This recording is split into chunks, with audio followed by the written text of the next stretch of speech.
In this video, we are going to show you how to recover a ticket from suspension in Zendesk. Now, if you have a suspended ticket and you want to recover it, it's quite simple. Of course, you need to be signed into your account, and once you're in your dashboard, this is what you're going to see right now.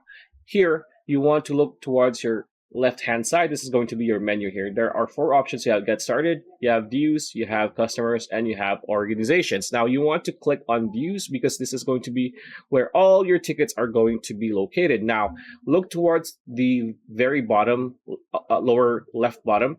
It's going to be highlighted by blue. It's going to say Suspended Tickets. If you have any suspended tickets, this is where you can recover them from. So how do you do that? All you need to do is click on the Suspended Tickets tab, and every ticket that is suspended here will be listed down here. You're going to see the suspended ticket here, status, received, subject, sender, all the information, included the cause for suspension. Now, how do you recover it? All you need to do is click on highlight the ticket that you want to recover, and there's going to be an option somewhere here on the right hand side that says recover.